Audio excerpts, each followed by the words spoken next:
In this video, we'll be discussing section 3.5 from chapter 3 of P3.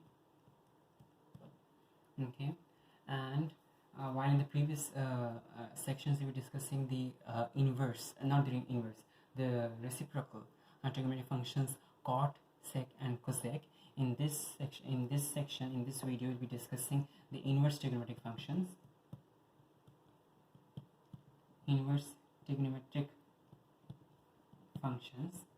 Okay, now these are functions that you already know about, but in this section we'll be learning the graphs and also the functions themselves. Okay, so we have arcsine x, the arcsine function, the inverse sine function, the arccos function, the inverse cos function, and finally the arctan function, which is the inverse tan function. Now, to draw the graphs, we can take help from the sine function graph. Okay, now before we do that, let's try to understand how we actually draw graphs for inverse functions. Usually, if we have a function, let's consider a random function. Let's consider a random function.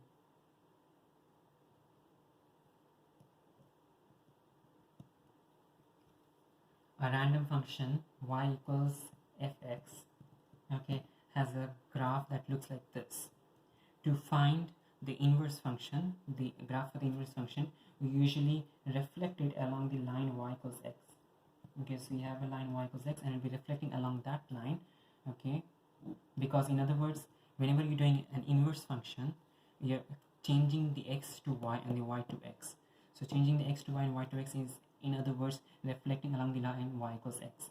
So, okay, in this case, the graph will become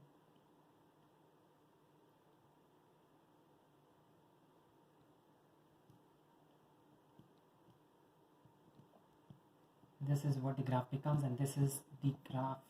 The name the function over here is the inverse function.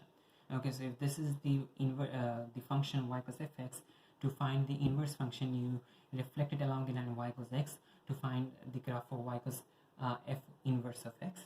Now the same we'll be applying the same principle to find the graphs for arcsine, arccos, and arctan. Okay, so starting from arcsine, let's start with the graph for sine x. Okay, now the graph for sine x looks like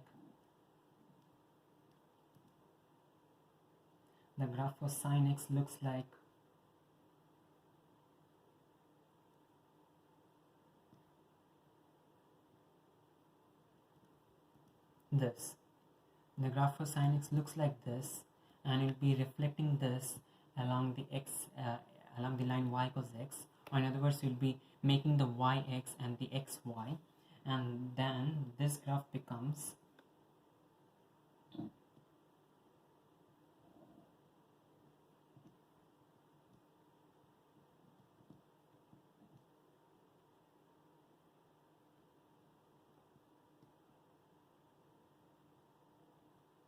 okay, so we reflected this graph along the line y equals x, and this is the graph that we finally have. Now the issue over here is that whenever you have a function should always give one value as the output for any input value. Okay, so whenever you have a function, let's say we have a function and you insert a value into the function, we are supposed to get only one value out. Okay, so if I insert a value, let's say x, the output should only be a single value y. There should not be more than one value. Okay, while this is a function, the function y equals fx, which equals sine x, in this case we don't have an issue because every value of x gives just one value of y. Okay, every value of x gives one value of y. But over here, the inverse function, okay, arcsine x, the inverse function over here gives two values of x, okay, And actually, if you even extend this graph further, in that case, it will give you more values of x, more values of y for every value of x. Okay, and that is prevents it from being a function. For it to be a function, only one value of y is acceptable for every value of x. In other words, we need to remove certain portions of the curve. So this curve ends over here, and this part ends over here. So this is our arcsine graph. Okay, this is the arcsine graph, and this is the arcsine graph, and again for every value of x you have only one value for y, or for every value of x you have just one value for arcsine x, and the remaining features are the same, are similar between the sine graph and the arcsine graph. In over here, the maximum value for the maximum values for x and the maximum minimum for x and y were -1 and 1. Over here, the minimum and maximum for x are -1 and 1. Okay, this point was at -π/2, and this point was at π/2. Over here, the maximum value for y is π/2, and the minimum value for y is -π/2. Using function terminology, the domain for this function is the input values. Domain is referring to the input, so the domain of this function is -1 is less than or equal to x, which is less than or equal to 1, and the range is the output, and the range is -π/2 is less than or equal to arcsine x, y or arcsine x. Here y is the same as arcsine x, which is less than or equal to π/2. That's your arcsine x function. Now moving on, -π/2 is less than or equal to arcsine x, which is less than or equal to π/2. If you want to write this in degrees, it is going to be -90 degrees is less than or equal to arcsine x, which is less than or equal to 90 degrees. Now continuing the rest of this, we have the next function, which is the arc cos x function, and for that we can again start from the cos x graph.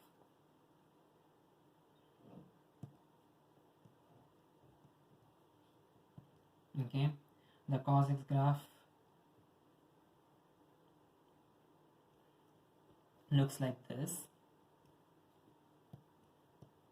This is y cos x, and this is the function, because this is acceptable as a function. It satisfies all the rules for the function, because every value of x has only one value of y. Okay, no value of x has more than one value of y. Now we'll be reflecting this curve along the line y equals x and flip it. Okay, so in this case we get y and x are flipping up, so we get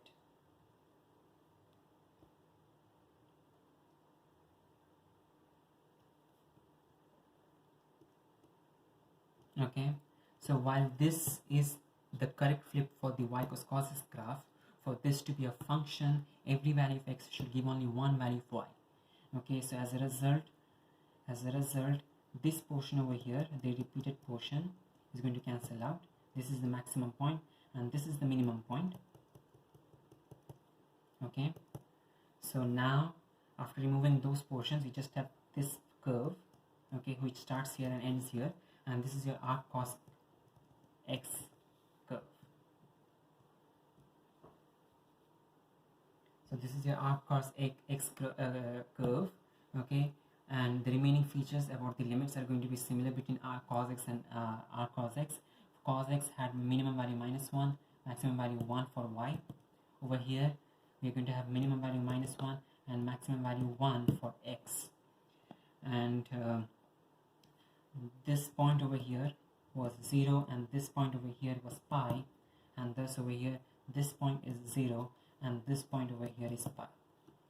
Using function terminology, domain is the input, which is simply -1 is less than or equal to x, which is less than or equal to 1, because x can be anywhere between -1 till 1, and the range can be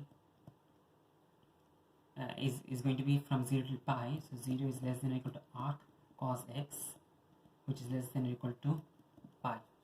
If we use degrees. In that case it is going to be 0 degrees is less than equal to arc cos x, which is less than equal to 180 degrees. Continuing with the next function, the next function is going to be arc tan x. For that, let's draw the graph for tan x.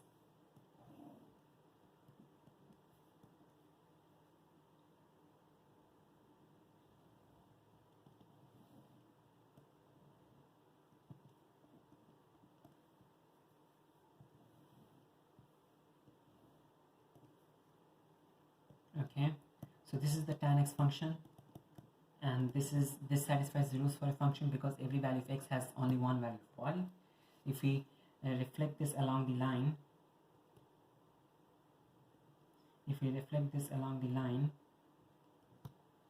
y equals x, we get our arc tan x function.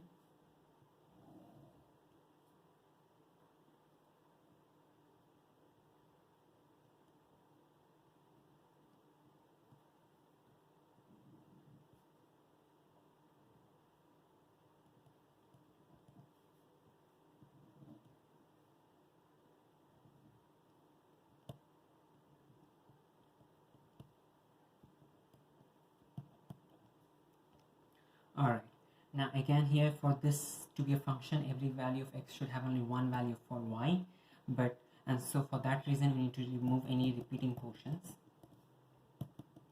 All repeating portions are going to be removed, and thus we have only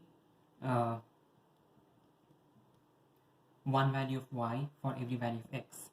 Now the remaining features, the asymptotes are going to be similar to what you had over here.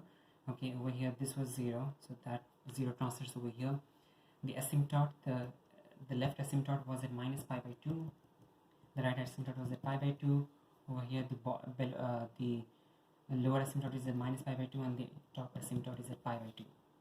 Now using function terminology, the domain, okay, while for your sine x and the cos x function, the domain was between -1 till 1.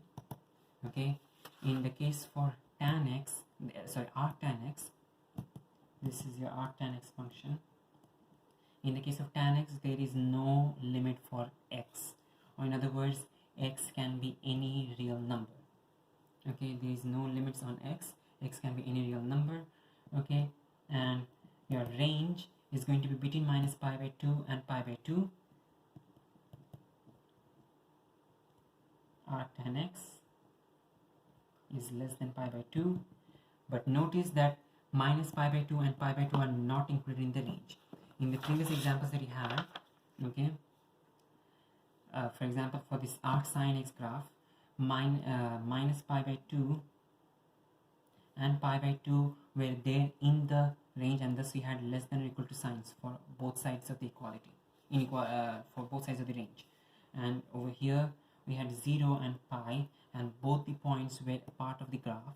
Okay, and thus we had less than or equal to for both sides of the range. In this case though, okay, minus pi by 2, the curve never touches minus pi by 2. The asymptote at x equals the asymptote at y equals minus pi by 2 is never touched, and the asymptote at y equals pi by 2 is also never touched by the curve, and thus we do not have equal to in this range description. So it is going to be minus pi by 2 is less than arc tan x, which is less than pi by 2, no equal to signs involved. If you want to write this in degrees, in that case it is going to be minus 90 degrees is less than arc tan x, which is less than 90 degrees. Alright, so this is the arc tan x function. Just to repeat, the arc sine and the arc cos function. The arc sine function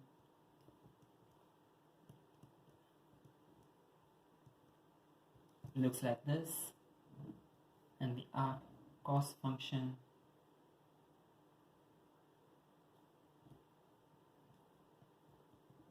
looks like this. Okay, the this is arc sine x, and this is arc cos x. The arc sine x has domain -1 is less than or equal to x, which is less than or equal to 1, and has got a range minus pi by 2 is less than equal to x is less than equal to pi by 2. The arc cos x function has got a domain -1 is less than equal to 1, and it has got range 0 is less than equal to arc cos x, which is less than equal to pi. Alright, so these are the graphs. Now we need to be able to find the arc sine, arc cos and the arc tan values for some of the common numbers that we'll be often encountering. So let's consider the example arc sine. So the graphs are done. The only thing that remains for this section is to be able to find out the values for arc sine of certain of any possible number that comes up. So let's consider the value for arc sine of -0.6. Okay, so arc sine of -0.6, if we use the calculator, arc sine of -0.6, if we use the calculator, we can use the sine inverse -0.6, and this gives -36.86 degrees. Okay, so this gives -36.86 degrees, but the thing is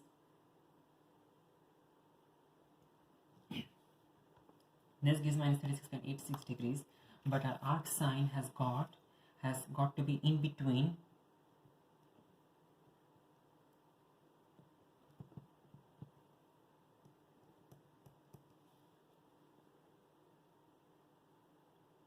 -90 degrees and 90 degrees.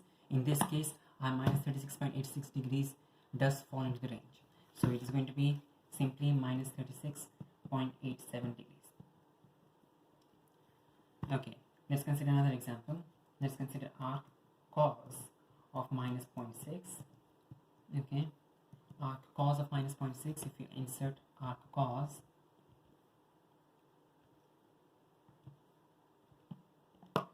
it is 126.86 degrees.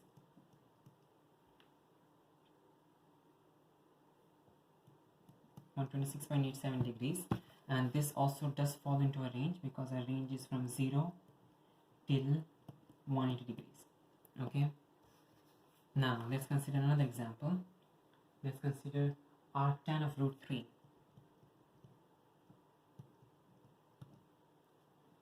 Arc tan of √3, for this you do not need to use the calculator. Arc tan of √3, we know that tan of 60 degrees is √3. These are values that need to be memorized. Okay, we know that tan of 60 degrees is equal to √3, and so arc tan of √3 is going to be equal to 60 degrees. Okay, arc tan of √3 is going to be equal to 60 degrees. Okay, and 60 degrees does fall into a range of -90 till 90. Okay, so our answer is correct. Okay, if we did have, let's consider another example, arc sine of -√2 by √2, -√2 by 2, sorry. Okay, arc sine of -√2 by 2, -√2 by 2 simplifies to -1 by √2. Okay, now -1 by √2, we know that 1 by √2 is 1 by √2 is the sine of 45 degrees. Okay, 1 by √2 is the sine of 45 degrees. Okay, and here you need to find the arc sine of -1 by √2. Okay, and so for that, your arc sine ratio exists between -90 till 90. 45 degrees gives you 1 by √2. Your -1 by √2 is going to be given by the angle in the fourth quadrant. Okay, yeah, -1 by √2 is going to be given by the angle in the fourth quadrant, and thus sine of -45 degrees is going to be equal to -1 by √2. Okay, another thing to be remembered over here is that sine is an odd function. So sine, if you change the sine, when I say sine, I'm talking about the SIG and sine. Okay, if we change the sign of the angle in the function, that sign will translate outside. So in other words, sine of minus x, okay, will affect the overall value of the function. Sine of minus x is minus sine of x. Okay, and that's why we call sine as an odd function. Okay, and in a similar way, cos is an even function. That means having a change of sign, SIG and sine, for the number in the function will not cause an effect on the overall function value.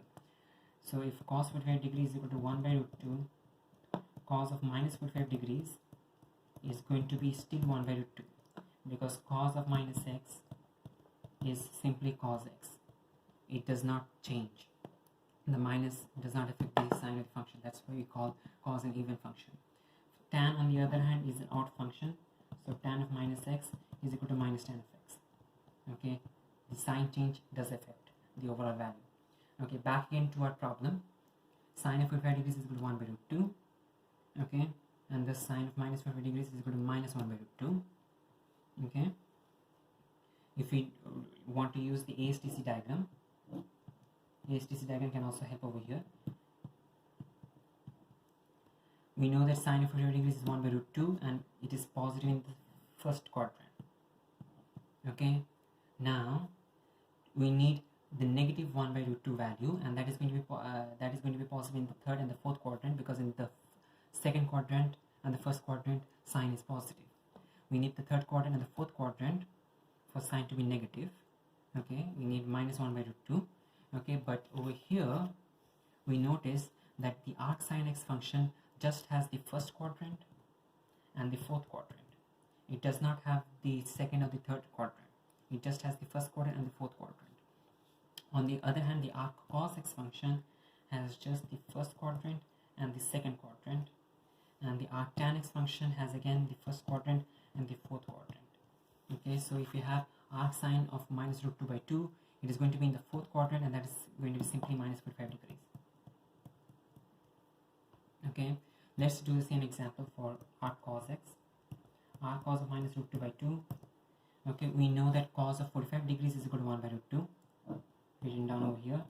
Cos of 45 degrees is equal to 1 by root 2, and you need the negative of this value. Okay, now we know the cos is positive in the first quadrant, cos is positive in the second quadrant. So cos is going to be negative in the cos is positive in the first quadrant, cos is positive in the fourth quadrant. We need a negative value. That means it is going to be either the second or the third quadrant.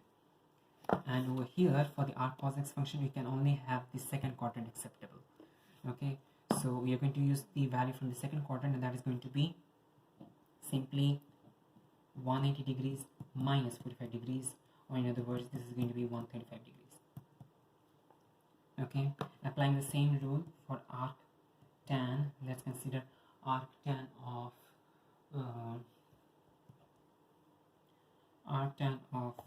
minus 1 by root 3. Okay, we know that tan 30 degrees is equal to 1 by root 3, but over here you have a minus. Okay, tan is positive in the first and third quadrant, so we need an angle from the second or the fourth quadrant for this to be negative. Okay, now on the other hand, but over here for the arc tan x function, we can only accept the fourth quadrant. We cannot accept the second quadrant, and thus it is going to be from the fourth quadrant. The answer is going to be minus 30 degrees. Okay, I mean, even though 360 degrees minus 30 degrees also gives tan minus 1 by 3, but the thing is we have to be within the range of minus 90 till 90, and thus 330 degrees is not acceptable, but minus 30 degrees is. Another example over here, if you consider arc sine of minus 0.2, let's consider the answer for 0.2. Okay, so 11.54 degrees, sine of 11.54 degrees is equal to 0.2. Okay, even though I could have typed minus 0.2, I'm just trying to explain the phenomenon, the concept over here. So for minus 0.2, we need to find a quadrant that gives sign a negative value. Okay, and that is not going to be the first or the second quadrant, it's going to be the third or the fourth quadrant. But in our arc-sine graph, we can only accept values from the first or the fourth quadrant, and thus overall we need to choose an answer from the fourth quadrant. So the answer from the fourth quadrant is going to be simply minus 11.54 degrees. Okay, applying, let's consider arc cos of minus 0.2. Arc cos of 0.2 is 78.46 degrees, or cos of 78.46 degrees is equal to 0.2, and we need to find out the arc cos of minus 0.2, which could be found from the calculator, but over here you're trying to deduce it from the HTC diagram. Okay, now negative cosine values are going to be in either the second or the third quadrant. Our arc cos graph, however, allows only values from the second quadrant, not the third quadrant, and thus you'll have to find a value from the second quadrant, and that is going to be by calculating 180 degrees minus the value that you have over here, 78.46 degrees, and you'll get around 101.54